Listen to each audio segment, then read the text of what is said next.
day everyone, my name is Narhamin Ulama Kali from BSCD 2B, and my topic today is about the story of Elias.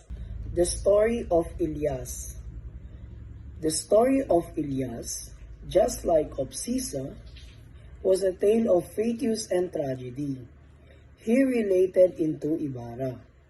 Some 60 years ago, his grandfather, who was then a bookkeeper in a Spanish commercial firm in Manila, was wrongly accused of burning the firm's warehouse. He was flogged in the public, was left in the street, crippled and almost dead.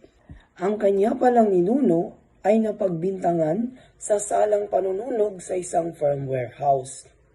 Palibhasa maralita at walang kayang pambayad sa abogado, siya ay nahatulan.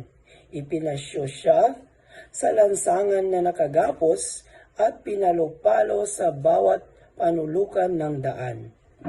Years later, the first boy became the dreaded tulisan named Balat. He terrorized the provinces. His wife, who was pregnant, begged for alms and became a prostitute in order to support her sick husband and their son. After giving birth to her second and the death of her husband, she fled with her two sons to a mountains.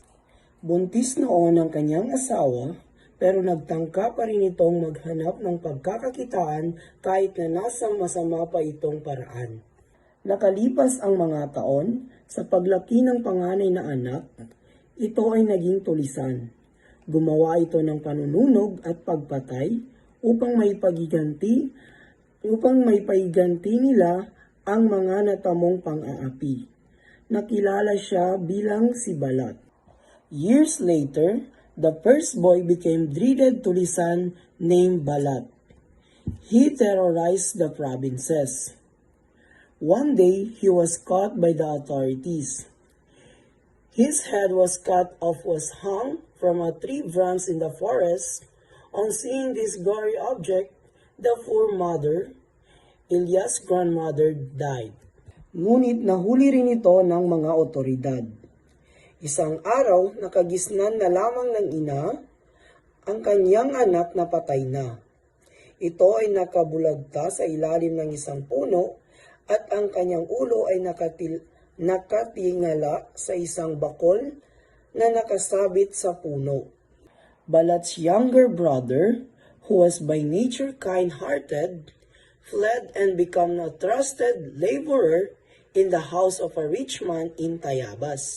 Walang nalalabing paraan sa nakababata dahil sa kalunos-lunos na pangyayari kundi ang tumakas. Siya ay pinadpad ng kapalaran sa Tayabas at namasukang obrero sa isang mayamang angkan. Madali lamang siyang nakahiligan sapagkat nagtataglay nga ito ng magandang ugali. Balat's younger brother, who was by nature kind-hearted, fled and became a trusted laborer in the house of a rich man in Tayabas. He fell in love with the master's daughter. The girl's father, enraged by the romance, investigated his past and found out the truth. The unfortunate lover, Elias' father, was sent to jail, while the girl gave birth to twins, a boy Elias and a girl.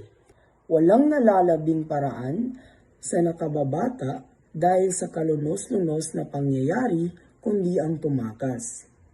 Siya ay pinadpad ng kapalaran sa Tayabas at namasukang obrero sa isang mayamang angkan. Madali lamang siyang nakagiliwan sapagkat nagtataglay nga ito ng magandang ugali. Gayunman, sinasagilaan siya ng matinding pangamba sa pamamanhikan. Nangangamba siyang matuklasan ang tunay niyang pagkatao, ngunit mahal palibhasa ang babae kaya minsan ay nailugso nito ang puri at desidido siyang panindigan ang nagawa. Ngunit dahil sa mayaman ang ama ng babae, at wala siyang kayang ipagtanggol ang sarili, siya ay nakulong sa halip na makasal sa kanyang babae.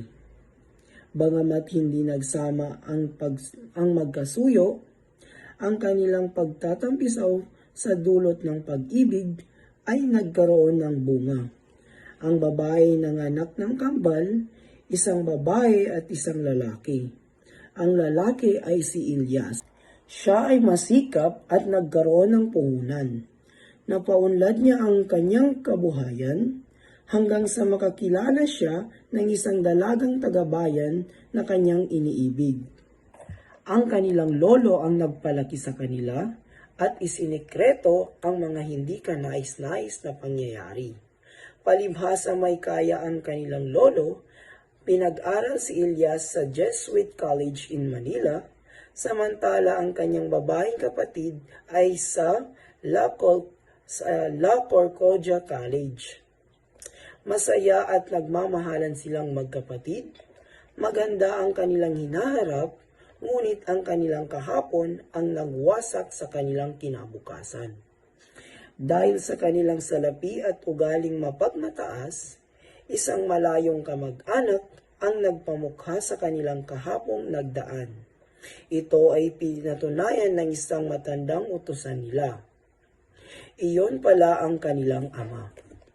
Their grandfather took care of them, keeping secret their scandalous origin, and reared them as rich children. Elias was educated in the Jesuit College in Manila, while his sister studied in La Concordia College.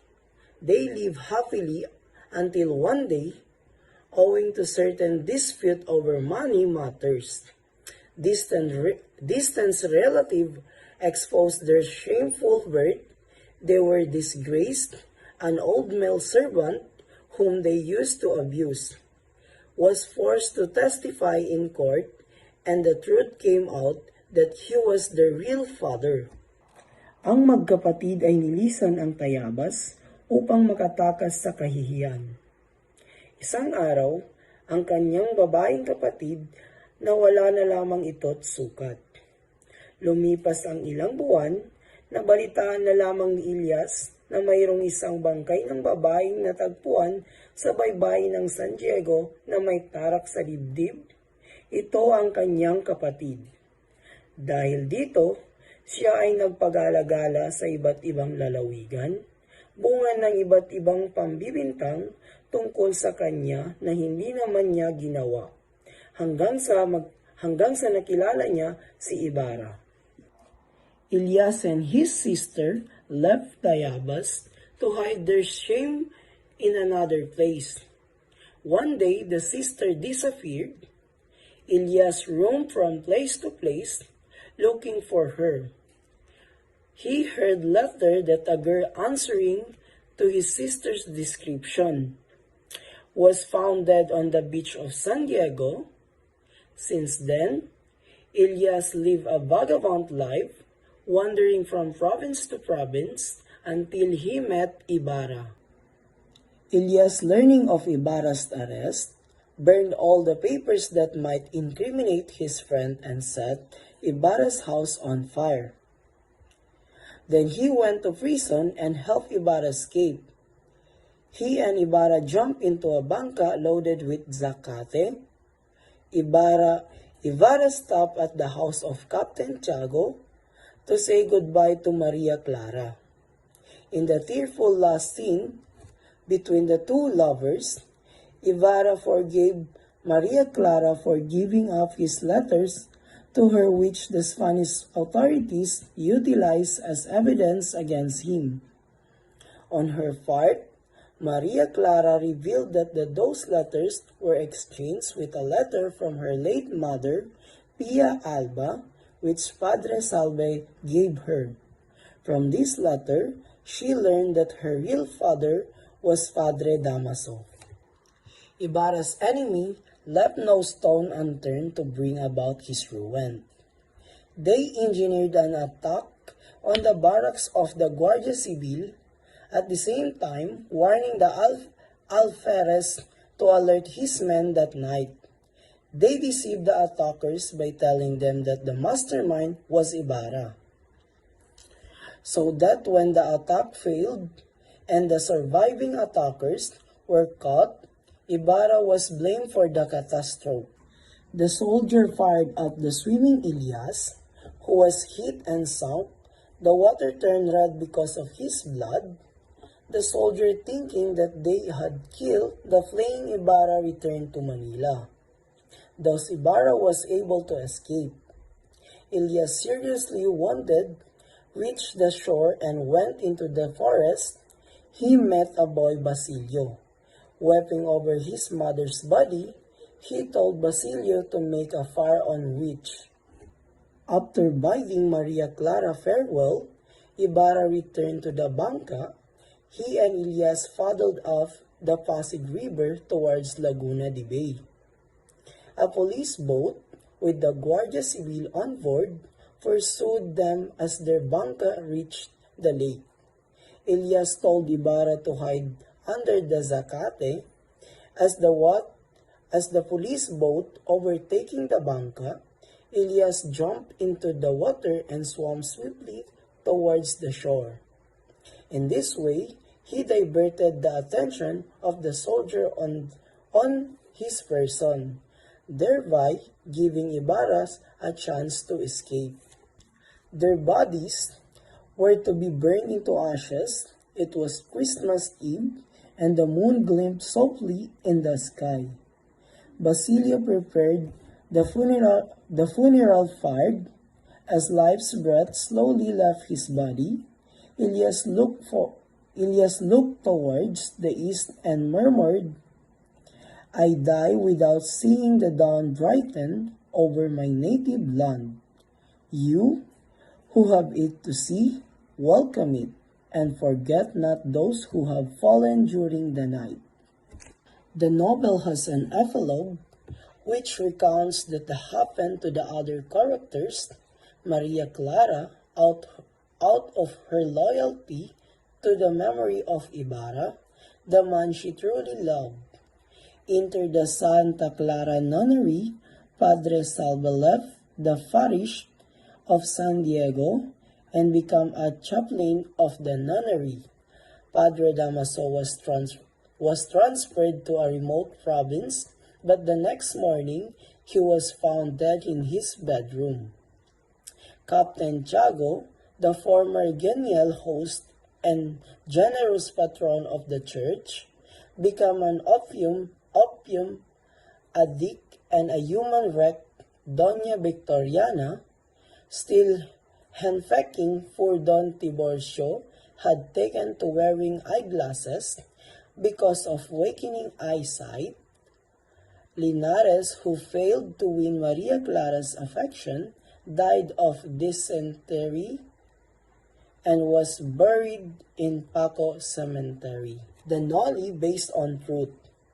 The Noli Me Tangere, unlike many works of fictional literature, is a true story of Philippines' condition during the last decades of Spanish rule. The places, the characters, and the situation really existed. "The facts I narrate there," said Rizal, "are all true and have happened. I can prove them." The alferez who successfully refused the abortive attack on the barracks was promoted major. He returned to Spain, leaving behind his shabby mistress, Doña Consolacion. The novel ends with Maria Clara, an happy nun in Santa Clara Nunnery, forever lost to the world. Doña Victorina was Doña Agustina Medel. The two brothers, Basilio and Crispin, were the Crisostomo brothers of Hagonoy. Padre Damaso was typical of a domineering friar during the days of Rizal, who was arrogant, supercilious, and anti-Filipino. The characters Ibarra, Maria Clara, Elias, Tasio, Capitan Tiago, Padre Damaso, Padre Salve, and etc., drawn by Rizal from persons who actually existed during his times. Maria Clara was Leonor Rivera, although in real life she became unfaithful, unlike the heroine of the novel, and married an Englishman. Ibarra and Elias presented Rizal himself. Tasio the Sage was his elder brother. Pasiano, Padre Salve, was identified by Rizalists as Padre Antonio Pianaveja, the hated Augustinian friar in Cavite, who was killed by our patriots during the Revolution. Capitan Tiago was Capitan Hilario Sonico of San Nicolas.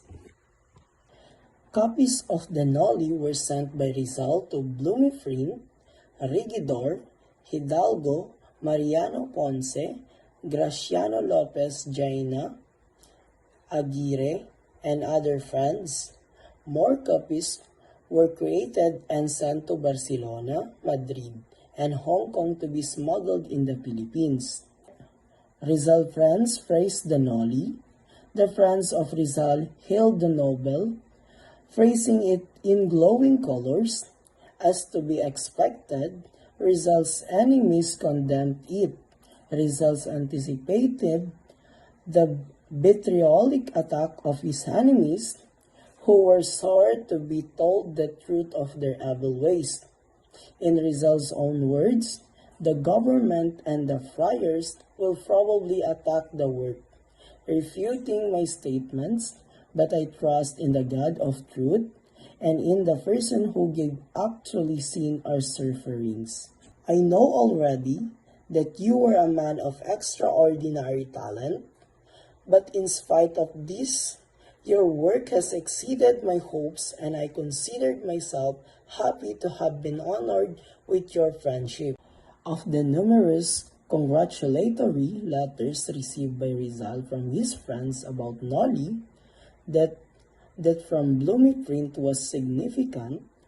First of all, wrote Blumiprint, accept my cordial congratulations for your beautiful novel about customs, which interests me extraordinarily. Your work, as we Germans says, has been written with the blood of the heart, and so the heart also speaks. I continue reading it with much interest, and I shall beg to ask you now and then for an explanation when I find words unknown to me. For instance, the word filibustero must have certain meaning in the Philippines that I do not find in the Spanish of the Peninsulars, nor in that of the Spanish people of America.